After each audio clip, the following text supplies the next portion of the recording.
thank you very much, and thank you for the introduction, and thank you very much for the invitation to be here to talk about my work. It's fantastic for me to look around the room and see so many people I know.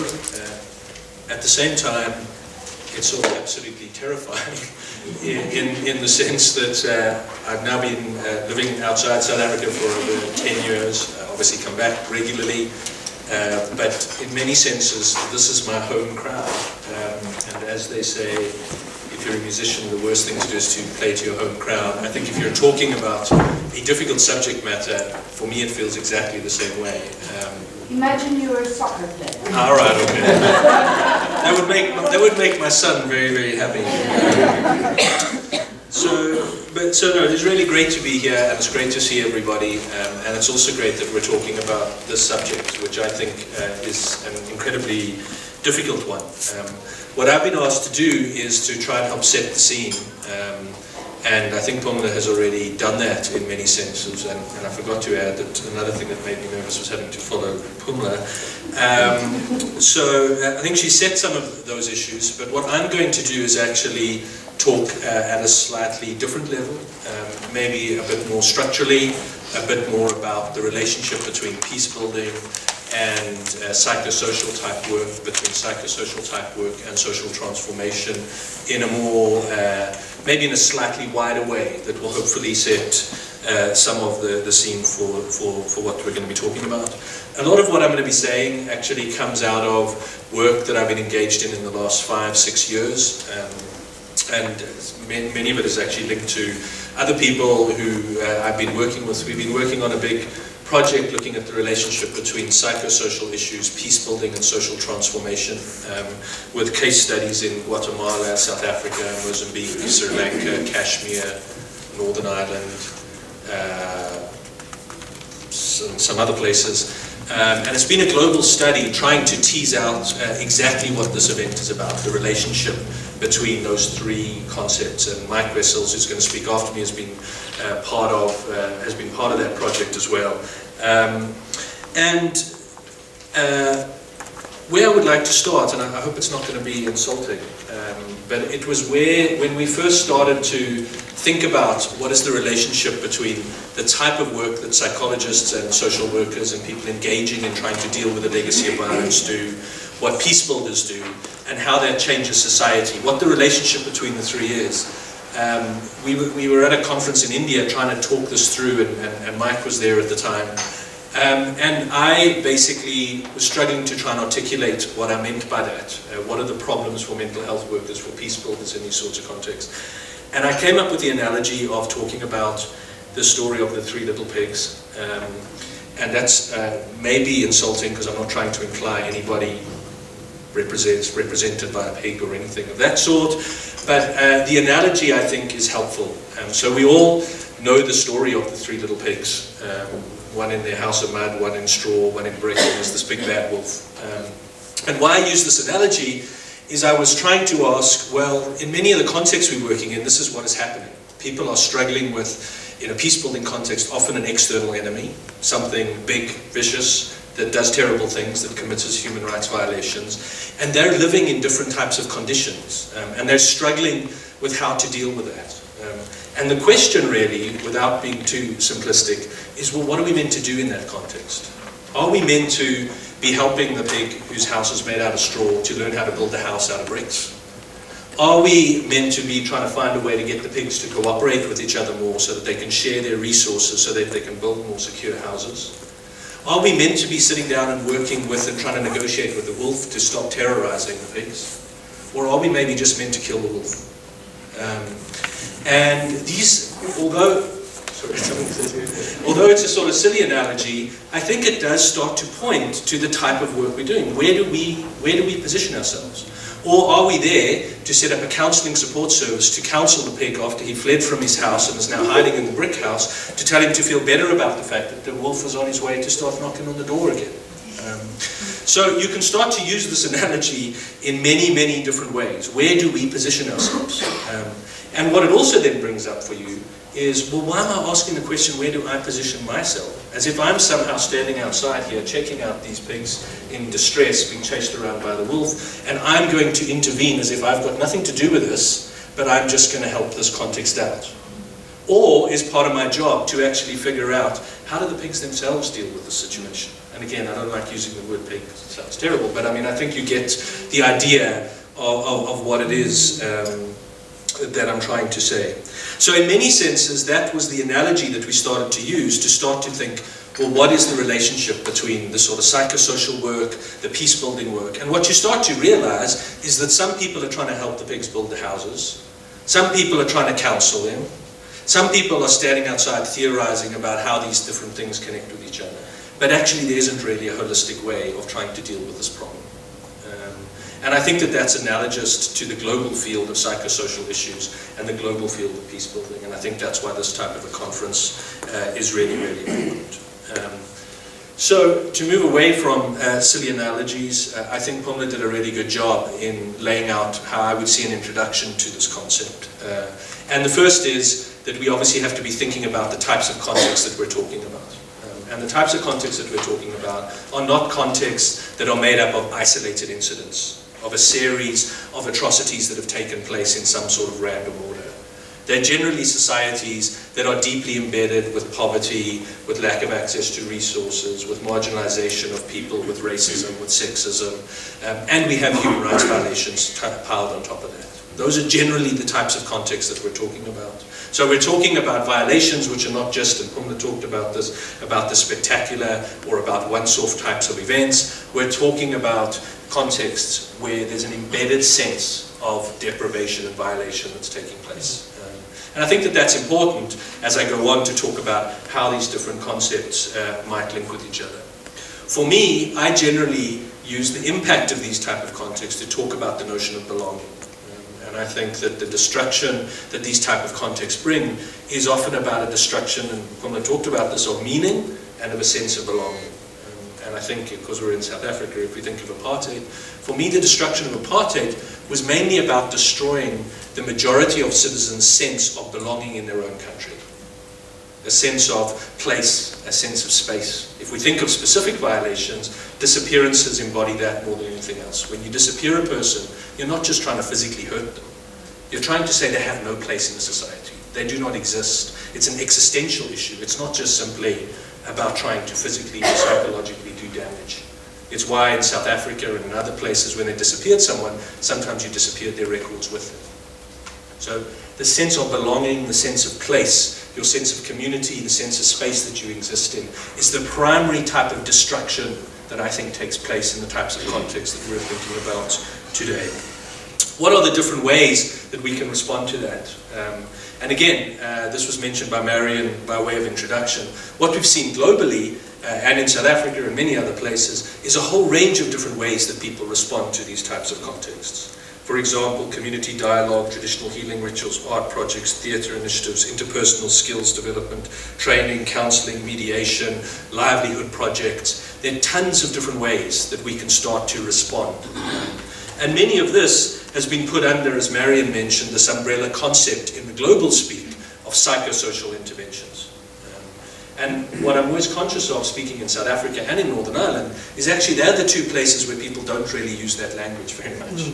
People don't really talk about these initiatives and these type of projects as psychosocial issues. One of the reasons might be that they're both contexts where actually there's been very little international humanitarian intervention, who bring with them a specific language and a specific lexicon. But I am going to use the language of psychosocial because for me it sort of works. So we're talking about these types of initiatives and how they relate to wider peace-building processes. In the project that we worked on, and we're going to be launching one of the books linked to it tomorrow, and we produced another one which Mike was part of, we actually also stopped talking about psychosocial interventions, but started to talk about psychosocial practices. And the reason why we did that is because the notion of intervention conveyed this very much an outside notion. You know, it's somebody coming in and intervening into something. Whereas a psychosocial practice involves much more a set of more embedded types of ways of dealing with problems. So you couldn't, for example, talk about healing rituals in Mozambique as a psychosocial intervention. It's much more of an embedded, local, indigenous development practice than it really is an outside intervention. So we've started to talk much more about psychosocial practices, which could then also, for example, utilize informal support networks rather than just simply thinking about external type of interventions. Having said all of that, the problem from a conceptual perspective, and I did say to you I was going to talk at a slightly wider level, is that actually a lot of what we call psychosocial interventions are, when you engage with people in the peace-building field, which I would do a lot of my work, they would actually just say those are peace-building activities. A dialogue project, a bringing people together in a theatre initiative, these are actually just peace-building projects. They're not really psychosocial projects. And I suppose there is our first question that I think we need to think about and how we frame what we talk about, which is, well, what defines these different type of initiatives? Is it about emphasis? So generally, if you look at the psychosocial international literature, when they talk about those projects as psychosocial, what they're meaning is that the goal of them is really about some form of well-being. So although psycho and social are said to be related to each other, they're sort of leaning towards the psycho side of it. It's really about a sort of psychological sense of well-being. And if you deal with peace builders who may be doing similar interventions, they're probably leaning a little bit more towards the social side of it. And if you're dealing with serious international peace builders, they're probably actually meaning it much more structural than people to people. So they're actually thinking about it as a DDR program or a security sector reform program. Whereas a lot of people in this room, I would imagine, when we talk peace building, we're thinking about people to people peace building. But actually, for me, working a lot globally, what's really interesting is that most people in the peace building field don't really talk about people to people stuff. They're actually talking about these much more structural things than really the people-to-people stuff. So I hope that's helpful in just trying to maybe tie up that sort of psychosocial with the peace building, just to sort of give us a space to sort of think about where these different types of issues might intervene. In terms of the bigger question, I think the bigger question is, well, what is the purpose of engaging in this type of work? And the reason where psychosocial work for me links with the peace building and links with the links with issues of social transformation is that what we know is that it is very much, and that's why I pointed out in the beginning, the issue of the way the context is often what is causing many of the mental health problems, whether it's racism or deprivation. The bigger question is are those types of interventions actually interfacing with the bigger social problems that we're talking about? The bigger social problems of marginalization, of division between groups, of structural forms of racism or oppression. Are these types of psychosocial initiatives actually intervening, actually linking to those bigger projects, those bigger types of socially transformative issues? And the project that we were engaged in was really looking at to what degree are psychosocial initiatives actually linking with creating wider social transformation in societies. And I think what we largely found is that although, and I'll talk about this at the end, some of these initiatives were linking with social transformation, huge amounts of them were not. They were very much focused on the people-to-people work, with the hope, and I think Fani said that in the beginning, I can't remember how you expressed it, with the hope that there's a sort of cumulative type of reaction that sort of knocks on to the society. And most of the initiatives we looked at actually had that model at the heart of what they were thinking about. And that model, we would talk about it as the personal transformation model. That basically if you transform people and you deal with their trauma and you deal with the problems that they have with wolves knocking on the door or the different types of issues that are creating distress in their lives, that they somehow become more socially resilient and they go on to become peace builders in their own right. And most of the initiatives seem to have that at the heart of them. The bigger question for us is when we're recognizing the types of social problems we're dealing with, is that enough? And that's what our work has been about. And in many senses, in setting the frame for this event, that's the challenge I would like to throw back to all of us. How do we think about, is this work enough? And if it was to be more, what would it look like? And that's a really, really hard question. And with a group of international experts from all different countries around the world, that's what we've been grappling with over the last number of years. And we've come up with some suggestions around that, which I'll touch on in the end. But I still think we've got a long a long way to go.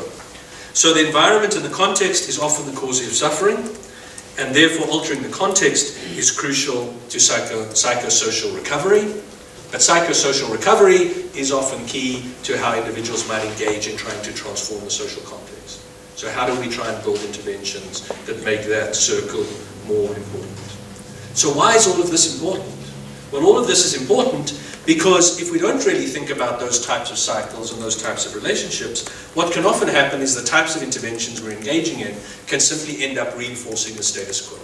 So the classic example you would have quoted at you from an international context would be the issue of demobilization and demilitarization of child soldiers. And I'm conscious that Mike's coming up after me, and he's much more an expert on this than me. But one of the criticisms of a lot of those programs is that they're giving people new skills as they move out of conflict. They're maybe training them in welding and trying to give them a job as they move out of conflict and stop being incompetent.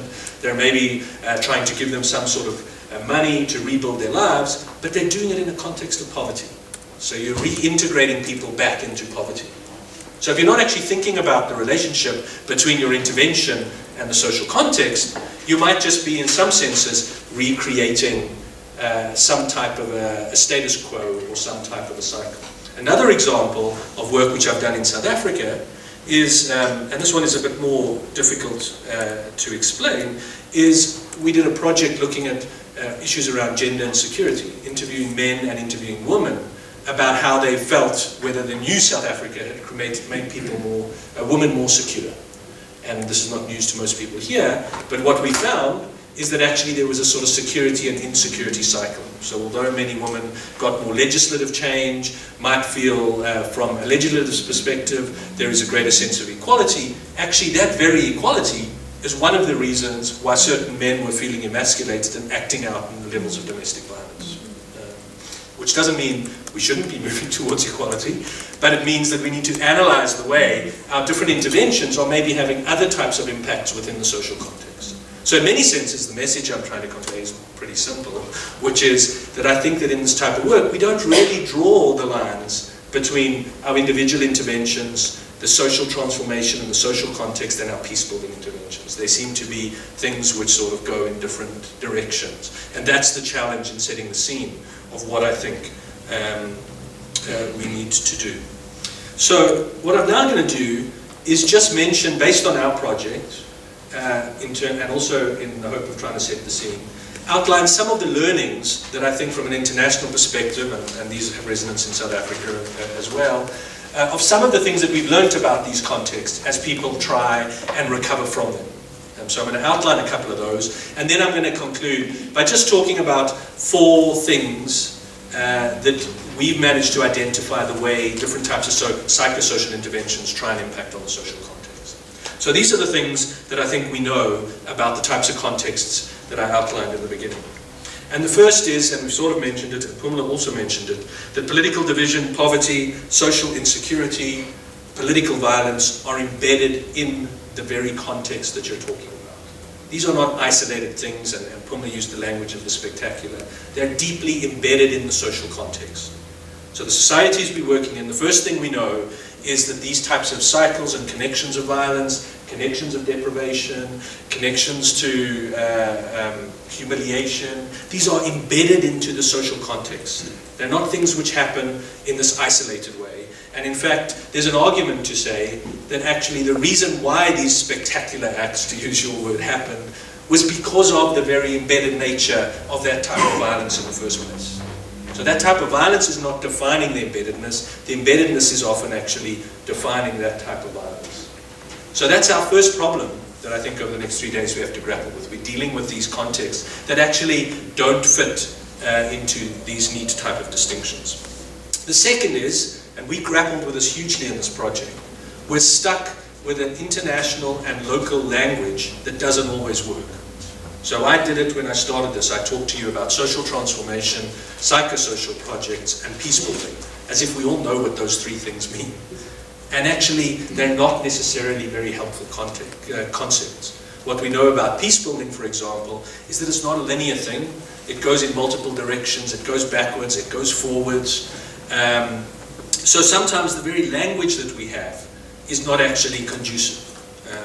and I'm guilty of it in my own work, as many others are. We talk about post-conflict societies, post-agreement societies, societies moving out of violence, societies in transition, and we often just don't really bother to even define what we really mean by that. So our language is a second challenge that I think we have over the next 3 days. What does these different things mean? And I've already pointed to the psychosocial language, which is very much an international language, but not really a South African way of thinking about these types of initiatives. So I think that's our second challenge, is that what we know is our language actually limits sometimes our ability to do this. I think our third challenge is that we tend to have all got a little bit stuck in, and this I think comes from a sort of global discourse of peace building and also of psychological intervention, into thinking about people as discrete categories and entities. So we all are aware of, and probably everybody in this room has probably had to fill in the funding application which says, who is your target group? My target group are women, my target group are children, my target group are black women, my target, whatever, right? So we get hemmed into this idea of defining people's needs as if they exist in these discrete sets of categories. So if we think of the Truth Commission as an example, you know, the reason why somebody appeared before the Truth Commission was not simply because they were a member of a political party or a victim of a certain political event.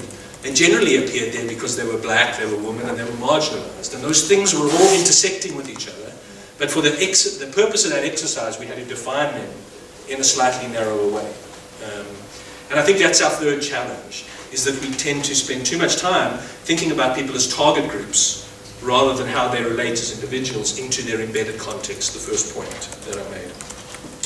The fourth is that actually in most contexts we're not talking about a single intervention.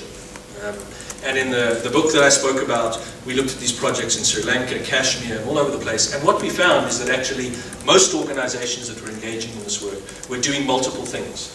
So although they might have been really well known for doing counseling in a very limited, narrow way, actually they were also engaging in maybe a theatre project on the side. They were also doing some artwork. They were also doing some dialogue stuff. So there was actually almost an implicit sense that what was needed was a multiple array of different types of interventions, rather than a single intervention. And I think that's helpful, but it also means there's a challenge again of how do we coordinate these different types of connections together. The fifth is that actually most people, in terms of their needs, don't really differentiate their needs in the way that often our language and our more structural way of thinking of peace building and psychosocial issues actually differentiate their needs. So what I mean by that is our way of thinking about it might be you need an intervention to deal with your trauma. Or if it's a spiritual issue, well, really, we don't really deal with spiritual stuff, we sort of do like counseling. You know, so maybe that's something which gets dealt with somewhere else. And the book which we're going to talk about tomorrow evening, what we really found working with the African Centre for Migration, when looking at migrants coming to South Africa, they didn't really differentiate their needs along the lines of which support services offered those needs. They tended to mix in their traditional belief systems, their sort of religious backgrounds, along with what might be considered more Western type of ways of thinking. And they were sticking all of that stuff together. They weren't necessarily looking at that in some sort of independent way. And I think that that's a challenge for us, that actually most people don't think about their lives as a series of interventions and projects. And we think about our work as a series of interventions and projects. So actually when someone's coming to counseling, they're coming there because it's part of their life project. They're not necessarily coming there because they want something that's happening in their life to simply go away. It's part of a much bigger lifetime type of an initiative project that they're engaged in, to use that type of a language. The sixth one is that obviously, and this is said a lot, and I'm pretty confident Mike's going to say this, we haven't confirmed, but I'm pretty confident he's going to say it, is that any type of initiatives needs to use local resources. Needs to be built on what actually are the local resources available to people. And at the risk of going back to my rather silly analogy of the three pigs, It's exactly that. When you hear that story and we think about what is the intervention that we have to do, it's very seldom that we'd say, it's amazing that those pigs are really good at building those houses. They can just run around it, they can build a house of straw, a house of mud, and a house of bricks in no time at all. That's actually their real skill. That's the resource they have. And instead I'd be thinking about, well, how do we get a new house? How do we stop what the wolf's doing? Instead of actually trying to key into the local resources that exist within different contexts. It's much easier to say that than it is to actually do that. But I think that's the sixth thing that comes up a lot in this type of work. The seventh is that actually, as much as we like to talk the language of victims, on the whole, most people don't just sit idly by and allow stuff to happen to them. They're generally engaging back in some shape or form. It might not be as visible as a street protest, but they are engaging in different sorts of ways. And in the project that we worked on, we found this in really sort of small and subtle ways, which often challenged our own stereotypes of how we thought work should happen.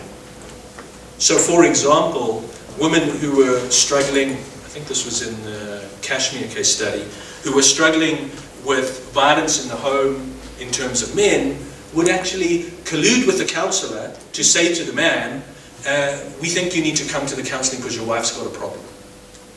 Now, that's a really complicated thing. But they were doing that because they knew that was the only way to actually get him into the counselling, to actually get that intervention to happen. And now from my perspective, I sort of think, that's really, really problematic, because now we're like defining her as the problem, and she's not the problem, and he's the problem. But that woman was moving within the space that she knew, and trying to challenge the boundaries within that space. And so somewhere we have to recognize that there's a resistance going on there, and there's a resource issue that's going on there, that might not fit comfortably with my nice sort of liberal view of the world, but that there's actually something, there's a kickback that's going on there that's in a much more subtle way than we actually thought about. So we can think of the kickbacks in terms of street protests, but there are other ways. So key in this type of work is thinking about how are people actually resisting, how are people colluding, how are people engaging with the context that they're working with. And we often don't really do that type of analysis when we're thinking about setting up these types of interventions. And the eighth and final point, you will be glad to know, is that actually, in most of the contexts we looked at, actually people were using quite hybrid models and approaches. And I don't know if the word hybrid is the right one, but one of the case studies, and many of you will know the work of Victor Agria, looked at the role of spirits in healing in Mozambique. And what's interesting when you dig down into that work is that actually there's a connection to the traditional healing process that's going on, but actually the traditional healing process is being keyed into a local judicial court process which was set up after the transition. And people are manipulating and using and working with all these things at the same time. So for us to say, oh yeah, that's a traditional indigenous way of dealing with this issue, actually it's not really. It's a much more complicated way that people are dealing with it. So we need to move away from sort of defining things, I think, and we all have this tendency of like the Western way and the indigenous way. Actually, in most contexts we looked at, people were mixing these things together. And this is happening all over the place. In the work that we did with the African Center for Migration Studies, well, they really did the work, and I helped work on the book with them. What we found, for example, was that most of the support that most migrants were getting was actually from Pentecostal churches. It wasn't from NGOs and others. It was actually from engaging with Pentecostal churches. And Pentecostal churches were developing these models which were incredibly complicated in how they portrayed what they were doing. So they were using the language of trauma all the time as a way of trying to break people's connections to their ancestral way and more traditional way of thinking about the past. So they were actually creating this really complicated model of engaging with people. For better or for worse, I should add, I'm not advocating that what they did was necessarily right, but rather to point out the way that actually they were using the language of trauma, they were using the language of modernization to actually disconnect sometimes people from their local community support mechanisms. So there's quite complicated models that are going on that sometimes defy description in the way that our very structured way of thinking of peace building, psychosocial and social transformation. So I hope those 8 issues are helpful in thinking about, I think as we unfold our discussion, the types of challenges that we have. I'll end now, and I'm going to end on just mentioning 4 things that in our work, when we started to try and identify what were the ways that different types of psychosocial interventions could impact on the social context, could impact on the peace-building context, what were some of those? And as I said, we found this quite hard, because actually most of the projects and initiatives that we looked at were operating in quite an isolated way. They weren't necessarily thinking about what they were doing and how it was impacting on the wider context. And I'm also conscious that what I'm talking about here is how psychosocial interventions link to the wider context. There's another whole discussion, which are how do those who have a more traditional view of peace building, either structural or people to people, think what they're doing is impacting on the mental health of individuals. So I'm not going to talk about that, but that's the other side of the equation. So we identified 4 areas, and these are also summarized in the intervention journal that Marion has kindly given to everybody. And the first of those I mentioned, what seemed to be very pervasive in all these different countries was this personal transformation model. So it was this idea that if you worked with people, you built up their self-esteem, you dealt with their sufferings of the past, that somehow they would then be able to be much better citizens in engaging in changing their own environment. And in many contexts, there was evidence that that actually did happen. That ex-combatants became the drivers of peace building in parts of the Northern Ireland peace process. That victims themselves could be the drivers of a range of local community interventions. So the first of these is the personal transformation model, that I think does try and link those two together, but there are also dangers with the personal transformation model. And as I mentioned, Fani, I think, outlined that it's sort of built on this idea of a sort of cumulative effect. And would that really, really happen in incredibly oppressive contexts? The second is that what we identified in a range of different case studies was that people were actually working on developing awareness and also building skills for change. The example of that, many in the work that we've done, but one of them, for example, would be the work that was done in Guatemala by Brinton Likes and others, where they were training people on how to use cameras to tell their own stories about their communities. Not in her project, but in another one. A lot of that started with a very limited focus on sexual violence, but over time, it started to develop into people, the women actually realizing that their sexual violence was one component of a much bigger structural context in which they found themselves, of racialized oppression, of being marginalized from their societies. And they started to engage in a range of more change and advocacy-driven type initiatives as a result of that. So starting quite narrowly, it started to expand itself out. So these initiatives can, I suppose, lead to that sort of awareness raising, which again is not new in mental health. I mean, Paulo Freire and Martine Barreau, they all talk about this idea of sort of consciousness and awareness raising. Again, it's a little bit from the outside in, but it is a key part of trying to link, I think, peace-building social transformation and psychosocial work. The second area, that was really the third area. I missed the second area. So now I'm going back to the second area, but let's call it the third area just to confuse you. Is that a huge part of this work is also about building relationships and challenging social forms of exclusion. So that actually, by bringing people together in this umbrella way of different types of initiatives that we outline, there is the potential that you start to build relationships across and between communities. And again, just as an observation, what I think is fascinating for me working in Northern Ireland is how much of the work focuses on building relationships between individuals. So a huge amount of the peace building work has been about trying to build relationships between formerly estranged communities. There's often very little analysis about why that happened, thinking about where this is going and what the vision is. If you come to South Africa, and maybe I'm wrong and I'm happy to be corrected, I don't think there's a whole hell of a lot of work going on that's really about building relationships between communities. There's some, and many people in this room have done that, but on the whole it's not the framework of reference. We took an approach here that largely thought, if we got all the structural stuff right, if we started to get different people into the boardroom and into the classroom and into social spaces, that somehow everything would sort of flow from that. And we didn't actually put a huge amount of effort into actually actively working on building relationships. I mean, in the way that you were talking about, Pumla, in terms of the work that you were doing. So there's a tension between that, but it's the third area of where I think we can link the peace building and psychosocial and social transformation work. That's not to say that it's not complicated. So in the book, we give an example from Sri Lanka, where, for example, what the councillors started to do was to actually directly intervene in trying to change prejudice. Which, if you come from a psychological background, as many of you do in this room as I do, that's not what you do. You know, you don't really try and change the attitude of somebody.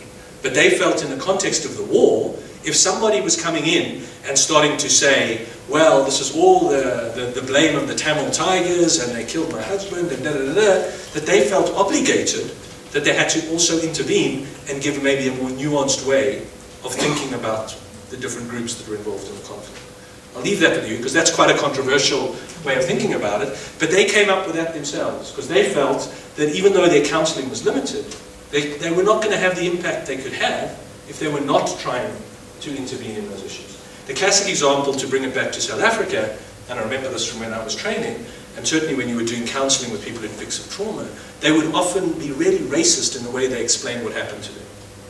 So they would start to talk about, and it was a black man who hijacked me, and blah, blah, blah, and they would get in this big sort of racist rant or vice versa. And from a counselling perspective, you're always told to sit there and listen, maybe interpret it. But in peace building context, do we have a different type of set of obligations?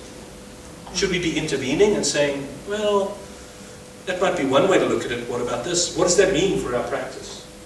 So that's an example that's in the book about the Sri Lankan case. But I think it starts to raise really challenging questions about where the mental health stuff, the peace building stuff, the priorities are slightly different. Raises hard questions for us. The fourth and final area is about how do we connect, can these type of initiatives actually connect people to the degree that they start to develop platforms for social change. And this is a thing for many mental health workers that they get terrified about, myself included, that what you're doing is that really your work is about creating a platform for social change. But certainly in the work that we've done, and when we looked at how these different types of psychosocial issues, peace building and social transformation linked together, some of the initiatives were actually actively looking at how they could use the work they were doing to actually lead to a much wider form of social change. From the small to the large. So what I mean by the small might be, many of you are familiar with that, a project like the Suitcase Project, where part of that was not only about a psychosocial intervention of young kids who live on the street starting to talk about their trauma and represent it onto a suitcase, but the kids themselves then said, we want to put that in an exhibition so people will know more about what we've done or what's happened to us. So that's a form of social action. That's a smaller form of social action than maybe we see in other contexts where maybe victims in Guatemala or in other places actually end up taking cases to court, where they've done in South Africa, to really try and challenge, protest and change the things which are continuing to keep them in the difficult conditions that they're in. So these type of initiatives need to be also thinking about that as the fourth level. So I hope that's useful. What does this then all mean for framing what we're talking about? I think the first is that we need a conceptual shift in the way that we think. And this comes very much out of the work of all the people who are involved in the project I'm talking about. And that is that psychosocial practices are not barely about treating individuals and assisting individuals and groups in a cultural sensitive way, but interventions and practices also shape the social change and are part of it. So back to the three little pigs. It's not about saying when you intervene into that complicated environment that I outlined in that little story, that somehow you're outside of it. You're actually part of it. And in the international peace building work, there's a huge amount of work done on what people call conflict sensitivity, which is about looking at how your intervention actually shapes the context. And as a result, the context and your intervention then has to change as well. And I don't think actually, in a psychosocial perspective, we often think about our work in that way. We often think about what we're doing is doing these interventions, but we're not actually part of the context. We're not actually part of changing this wider process. And that then requires a continual reflection of looking at where we fit. So it's a conceptual shift that moves away from just saying, well, my work's culturally sensitive. I recognize these multiple cultures in my society, to actually asking, where does my work fit into the social change that's going on? The second, by way of conclusion, and I've sort of mentioned, it necessitates a continual analysis and feedback that starts to look at where our work is. The stuff that all of us never have enough time to do, which is our evaluative thinking, our impact thinking. What are we actually doing here? What difference is it making? And we tend to define that in a very narrow way. How many people were counseled? How many people did we work with? Are they feeling better? Not about asking, well, what difference is that making in the peace-building environment, in the social context environment? It's a very simple thing, but actually, if we start to engage in that sort of work with that type of a framework, and it's very hard to do that given the pressures people are at, I think then different models would flow from the type of work that would connect peace-building and social transformation. And the third is a continual analysis of our own theories of change. How do we think the change is going to happen? I would do a lot of work in the transitional justice field, and it's a field which is just filled with all these assumptions about what change means. That if people hear the truth, they'll change their behavior. How, do we know that? You know, what's the model of change we're working on when we say that? And how do we see those sort of steps towards incremental change? So I think a third part of the task for us is to think about what is our theory of change.